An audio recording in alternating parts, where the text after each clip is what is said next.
End is near. Biggest tragedy just happened in Jerusalem. The whole world is scared. Truly strange in the sky. While relaxing in a park, the clouds slowly took a shape. Ang ilog Pasig na dating buhay ng Maynila ay biglang nagbago. Where few people go. The sky was covered with thick fog when a deep mechanical sound.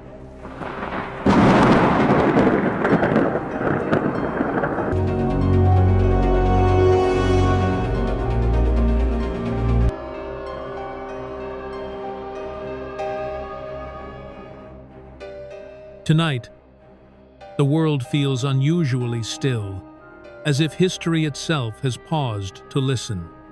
Something has shifted at the very center of time, and it did not arrive in silence. Jerusalem, the city weighed by prophecy, prayed over by generations, and watched by the nations, has once again become the focal point of events no one can fully explain. Waters behave strangely, the air grows dense, nights seem longer than they should be. Beneath stones laid thousands of years ago, the ground feels unsettled, as though it remembers something we have forgotten. These are not rumors passed along in whispers, nor symbols buried in ancient texts. They are unfolding now, visible, measurable, and unsettling scientists, while awakening those who are watching. If you've sensed that something in the world feels different, you're not imagining it, and you're not alone.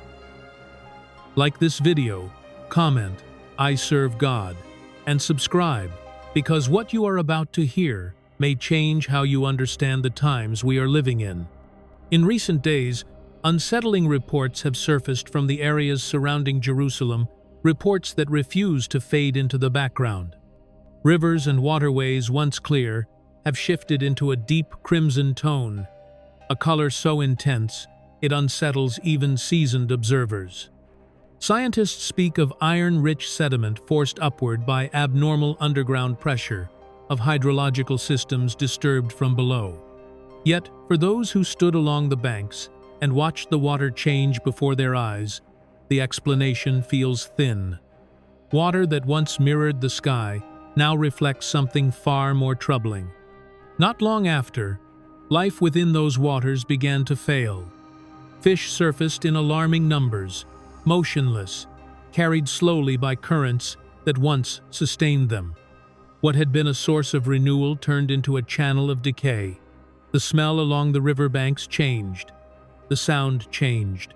Witnesses describe an unnatural stillness, as if the land itself had fallen silent. This was not merely environmental disruption. It felt like a break in a rhythm that had endured for generations. In Jerusalem, water is never just water. It has always symbolized cleansing, provision, and God's sustaining hand. Ancient wells, ritual washings, and sacred springs all point to life flowing from a divine source. When that same water turns hostile, the symbolism reverses. What once gave life now testifies to fragility. The shift feels less accidental and more confrontational, forcing those who see it to ask questions they would rather avoid. Scripture records a haunting parallel. In Egypt, judgment was not announced first by fire or thunder, but through water. The Nile, Egypt's pride and lifeline, was turned to blood, and the fish died. It was not destruction for spectacle, but interruption for awakening. Life was disrupted, so hearts might be examined. That echo is difficult to ignore. As the rivers changed, pressure did not remain confined to the ground. It rose. In the days that followed, an oppressive heat settled over Jerusalem and its surrounding regions. Not brief waves, but a suffocating weight that refused to lift. The air itself seemed altered. Breathing became deliberate. Stepping outside felt punishing within minutes. Even indoors, walls absorbed the heat and returned it, turning homes into sealed chambers. Hospitals filled with cases of dehydration and heat exhaustion, power grids strained under constant demand, blackouts rolled through neighborhoods at the worst possible moments, daily life fractured. Yet beyond the physical toll, many sensed something deeper. In Scripture, heat is often a symbol of testing and exposure. It removes comfort and reveals limits. Under pressure, patience thins, weaknesses surface, and illusions of control fall away. This is not fire falling from the sky. It is something slower, heavier, harder to escape. Just as the waters turned red, challenged the idea of life as a guarantee, the air itself now feels conditional. Breath once automatic becomes a reminder of dependence. If these events are connected, they form a pattern that cannot be ignored. Rivers, air, life, and endurance, all under strain in the city, watched by nations and faiths alike.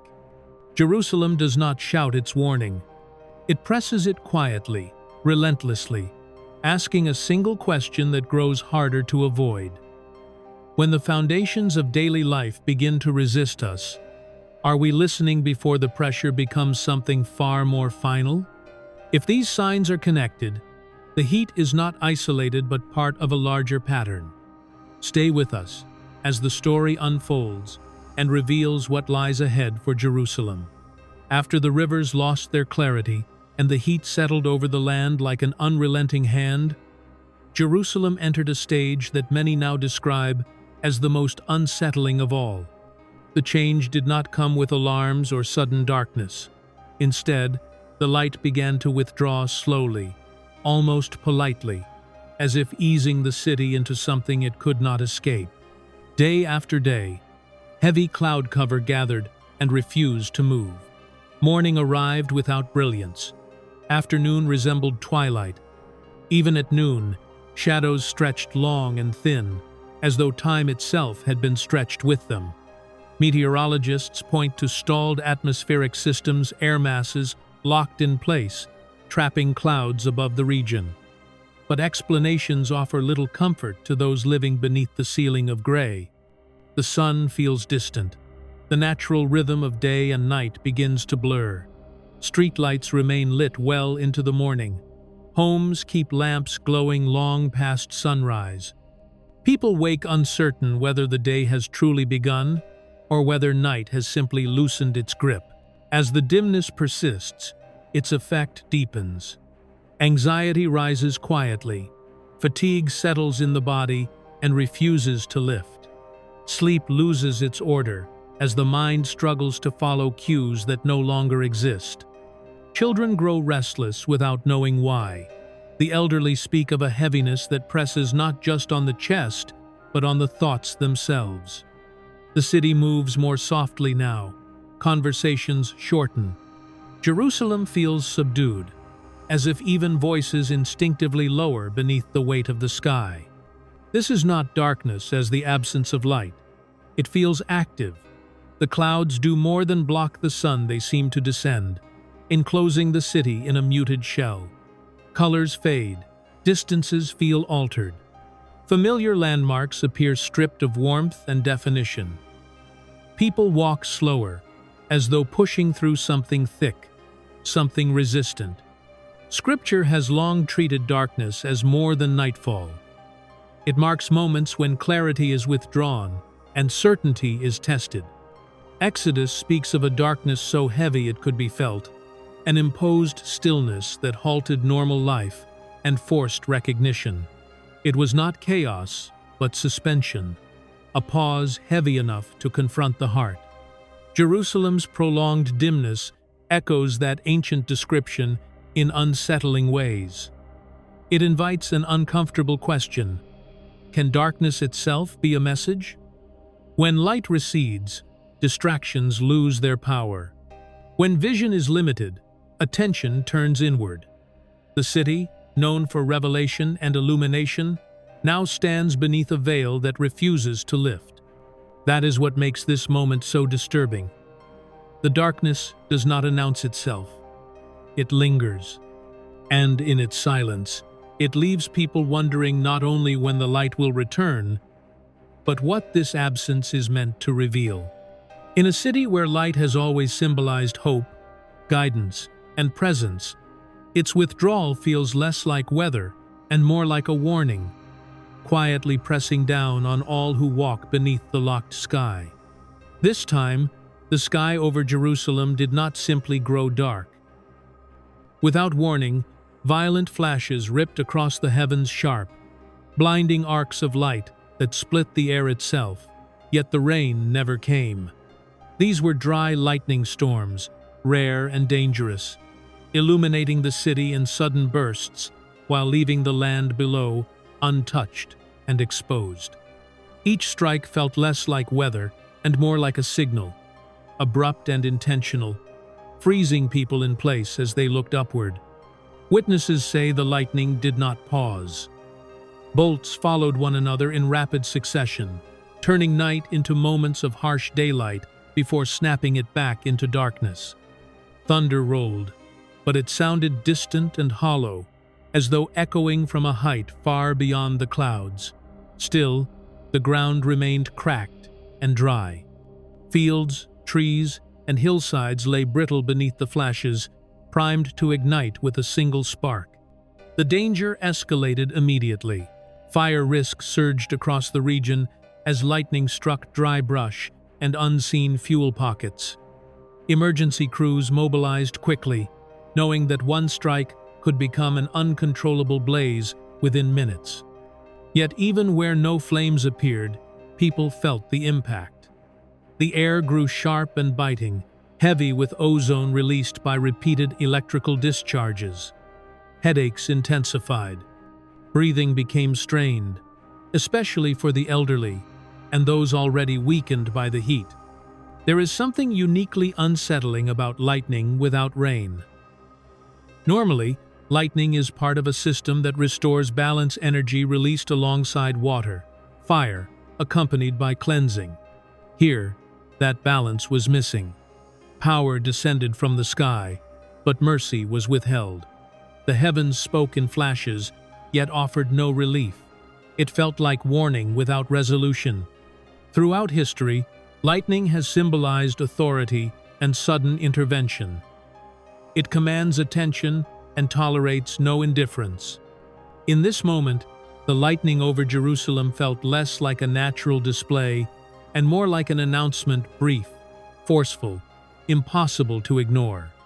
Each strike pulled the eyes upward, reminding everyone below how small, how vulnerable, and how exposed they truly are. Spiritually, a storm like this carries weight. A warning without rain creates tension. It offers no comfort, only awareness. It presses urgency into the present moment and refuses explanation. Fire falls from the sky, yet the land remains dry, as if restraint itself is part of the message. When the flashes finally fade and the air continues to burn the lungs, the question does not disappear with the light. It lingers, heavier than the thunder. If this is only a signal, what is being held back? And how thin is the line between warning and consequence when the sky can ignite without cleansing the earth below? If these signs are connected, the heat is not isolated but part of a larger pattern. Stay with us as the story unfolds and reveals what lies ahead for Jerusalem. After the sky split open with dry lightning fire without rain, many believed the message had already been delivered. But what followed was quieter, stranger, and in many ways, far more unsettling. As the flashes faded, a different phenomenon began to draw attention above Jerusalem. The clouds themselves no longer behaved like clouds. Across the city, witnesses reported formations appearing high above the skyline, luminous shapes suspended against the dimmed sky. These were not fleeting streaks scattered by wind, but structured forms that seemed layered and deliberate.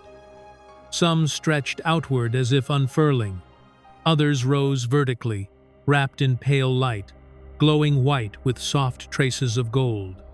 Instead of drifting and dissolving, the formations lingered, slowly reshaping while maintaining a coherence that felt intentional. Explanations arrived quickly.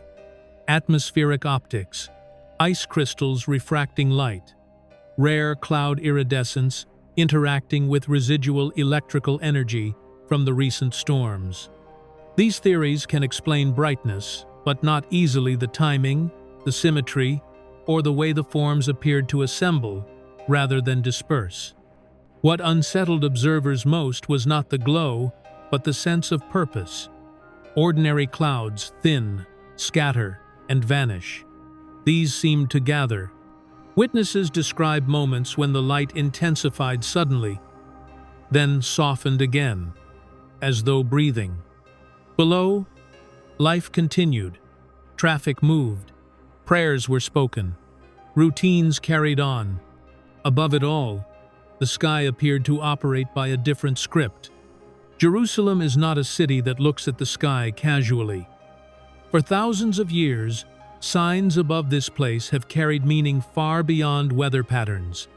For many believers, the images immediately stirred scripture passages where clouds are not background scenery, but the means by which heavenly authority is revealed. In Revelation, clouds are described as bearing the hosts of heaven, not drifting aimlessly, but arriving with purpose. Biblical signs are never presented as spectacle. They appear at thresholds, moments of warning, transition, or unveiling.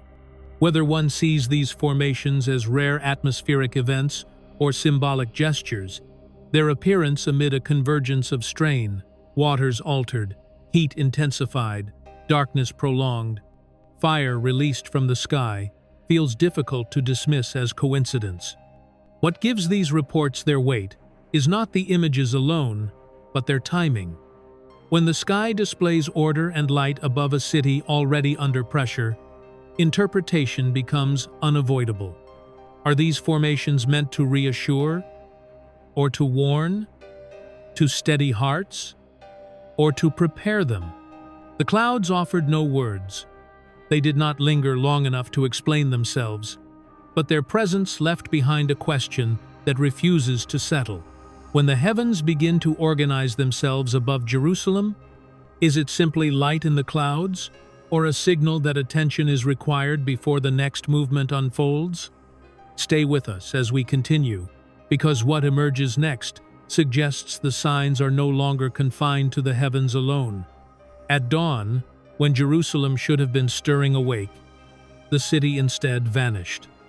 A fog, unlike the gentle morning mist, descended without movement or warning, thick, heavy, and unnaturally still. It pressed low against rooftops and streets, swallowing distance within minutes. Familiar sounds bent and echoed strangely. Minarets, towers, and walls dissolved into a uniform gray. The city did not wake. It was enclosed. Then, through the fog, something appeared. Multiple witnesses describe a vast form suspended above the city, what many could only describe as a chain, long, segmented, rigid in shape. It did not glow, yet it caught the faintest light available, reflecting it with a cold, metallic sheen. The impression was not organic, not vaporous, not fluid. It had structure. It had weight. It stretched across the sky, as if anchored beyond sight, revealed only because the fog briefly thinned. It did not move like cloud or smoke. It did not ripple or dissolve. It simply existed imposing, silent, immense, and then, as suddenly as it appeared, it was gone. What unsettled witnesses most was its scale. It appeared far too large to be an aircraft, too defined to be a trick of light, and too vast to fit any known atmospheric phenomenon. Phones were raised instinctively, but the fog interfered, scattering outlines and breaking continuity. Images captured fragments at best edges, reflections, partial segments, never the whole. Moments later, the fog thickened again, as if the sky itself had drawn a curtain closed. The fog was not passive in this event. It behaved like a veil, parting just enough to allow a glimpse, then sealing shut. That pattern left people shaken. A clear image might have offered comfort, This did the opposite. The mind was left holding pieces, forced to wrestle with meaning rather than certainty. Symbolically, a chain carries no ambiguity. Chains restrain, chains bind, chains mark authority. The power to limit movement, to hold back force, to impose order. To witness such a symbol suspended over Jerusalem, a city layered with covenant, conflict, prophecy, and expectation, carries undeniable weight. In this place, symbols are never empty. Equally disturbing was how briefly the structure revealed itself. It did not linger. It did not invite scrutiny. It appeared, asserted its presence, and withdrew. That brevity felt deliberate, as if the moment was not meant to be recorded, but impressed. Not analyzed, but remembered. Perhaps the most unsettling inversion is this. Fog normally conceals reality. It hides what already exists. In this case, the fog seemed to do the opposite momentarily, revealing something not meant to remain visible. It suggests that what governs the world is not always absent, only restrained. Whether interpreted as a rare atmospheric illusion or a symbolic sign of binding and judgment, the image of a colossal chain suspended over Jerusalem refuses to fade. It sharpens the question, pressing heavier with each sign. If something has been shown, even briefly, what is about to be restrained, or what is about to be released over this city? Not long after the fog thinned and the image of the chain slipped from view, attention shifted from the sky to the ground beneath Jerusalem. What had been hinted at above now seemed to answer below. Reports began to surface of fractures opening along the Mount of Olives, inching steadily toward the eastern gate. These were not sudden collapses or isolated breaks, but slow, widening separations lines forming across ancient ground with unsettling precision. Engineers examining the area noted clear signs of strain. The soil showed subtle displacement. Stone layers that had held together for centuries were beginning to part. Shallow splits appeared first, then deepened where earth and rock no longer aligned. In a city built upon layers of history, any movement beneath the surface raises alarm. But here, the concern reached beyond infrastructure. This land has carried prophets, pilgrims, kings, and conquerors. Its stability has always been assumed, its endurance trusted. Residents near the affected slopes reported something harder to quantify. Faint sounds beneath their feet, soft cracks, low groans, vibrations too weak to register as earthquakes, yet persistent enough to disturb sleep. Walls developed hairline fractures. Paths warped subtly, almost imperceptibly, until the change could no longer be ignored. Most unsettling of all was the direction of the fissures, aligning along a path long associated with ancient expectation. The Mount of Olives is never just terrain. Its geography is inseparable from prophecy. Scripture speaks of a day when this very mountain will divide from east to west. For generations, those words have been debated, spiritualized, deferred. But when the ground itself begins to show separation along that precise axis, interpretation feels suddenly heavier. Symbol gives way to substance. Notably, there was no single seismic event to explain the change. No violent quake. No dramatic rupture. The earth did not break in a moment, it yielded gradually, as though pressure long held had begun to find release. That pattern mirrors the signs that came before. Waters altered without flood. Heat intensified without firestorm. Light withdrawn without nightfall. Lightning without rain. Symbols revealed without explanation. Each sign builds tension without resolution. What binds these moments together is restraint. The chain appeared, then vanished. The cracks widen, but do not yet split the mountain. Forces are pressing against boundaries that remain, for now, unbroken. That state between intact and divided, between warning and fulfillment, creates a deep, pervasive unease. The emotional weight on the city is palpable. People walk more carefully. Conversations lower when the Mount of Olives is mentioned. Eyes linger on the ground, as if expecting movement. The question has shifted. It is no longer whether the earth can move, but why it is beginning to, and toward what end. Jerusalem has always been a place where heaven and earth feel unnervingly close. Now, as the ground itself begins to separate, the ancient words tied to this land return with sharpened force. The cracks do not announce themselves loudly. They do not need to. They speak quietly enough, asking whether this division is merely geological or the earliest sign of something far greater pressing toward release.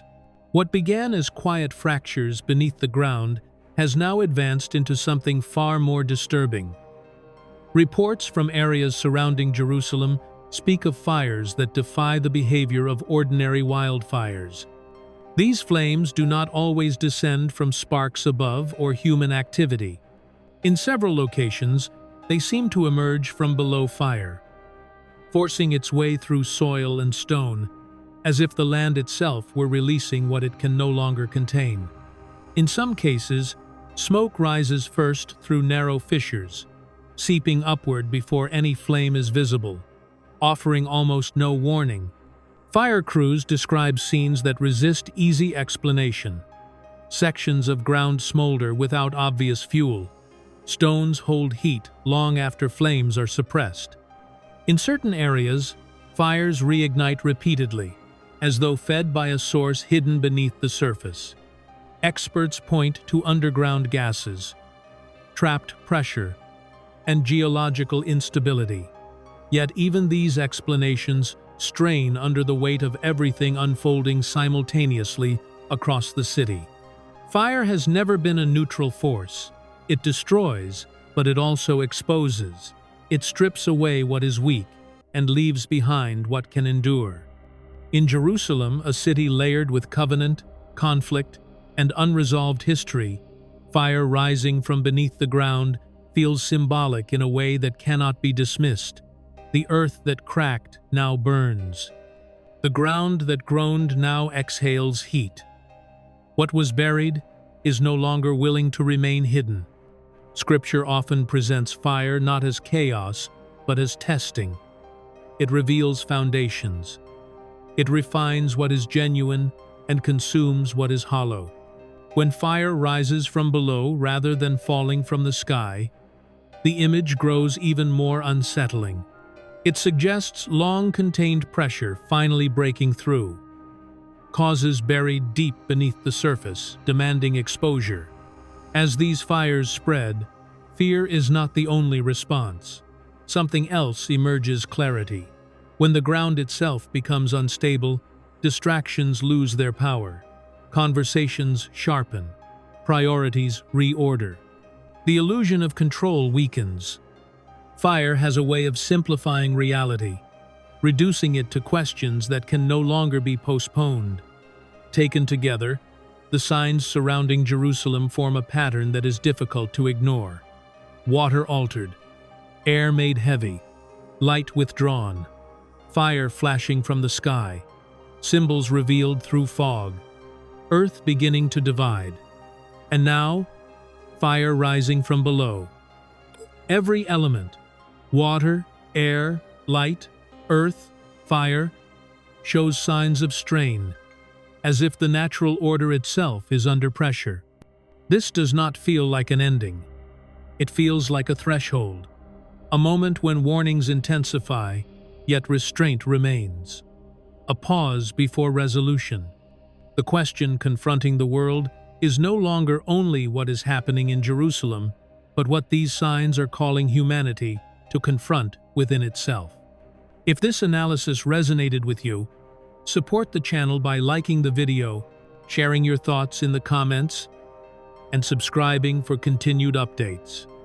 Thank you for watching, for reflecting, and for remaining alert in a time when discernment matters more than ever.